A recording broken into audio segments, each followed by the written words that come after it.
dimuqraadiyad iyo taabitaanka shacabka Soomaaliyeed markuu arkay in xukuumadda ku fashilintay ballanqaadkii ahaa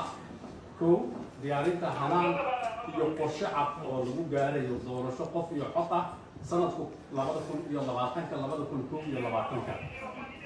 dhamaystirka federaaleynta heerarka kala duwan iyo go'aanka qaadashada maqaamka caasimadda ka hor waqtiga doorashada afti u qaadida iyo meelmarinta dastuurka iyadoo lala tashanayo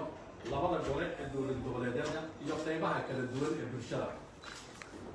hirgelinta nidaamka axsaabta siyaasadeed si ay uga qayb qaataan ama qayb uga noqdaan doorashada dimuqraadiyeysan ee dalka ugana howlgalaan dalka oo dhan markay ku fashilmeen diyaarinta ciidamo amniga suga oo heer federaal iyo heer dowlad goboleed ah awaamirtana ka qaata guddiga madax bannaan ee doorashooyinka qaranka xilliga doorashooyinka lagu jiro sida ku cad qodobka 54 sharciga doorashooyinka qaranka diyaarinta qoondadii dhaqaale ee lagu qaban lahaa doorashada oo aan lagu soo darin miisaaniyadda 2020 markuu dhageystay golaha shacabka ee baarlamaanka federaalka ah warbixintii guddiga madax bannaan doorashooyinka qaranka ay ku caddeeyeen in ay awoodi waayeen soo gudbinta qorshaha qabsoomidda doorashooyinka muddada ku xusan qodobka 13 faqradda 3 sharciga doorashooyinka qaranka isla markaasna ku dhawaaqeen inaysan ku qaban karin doorashada waqtigii loogu talagalay sidaa daraaddeed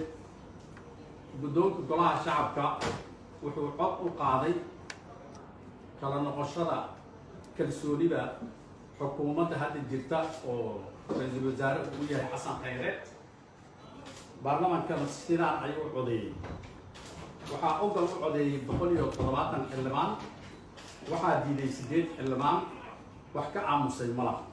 sidaa daraaddeed madaxweynaha jamhuuriyadda federaalka Soomaaliya sida uu farayo dastuurka kumeel gaarka ah in si degdeg ah u soo magacaaba ra'iisul wasaare iyo xukuumad waddankan gaarsiin karta fulin karta doorasho qof iyo cod ah muddadii loogu talagalay aad iyo aad u mahadsantihiin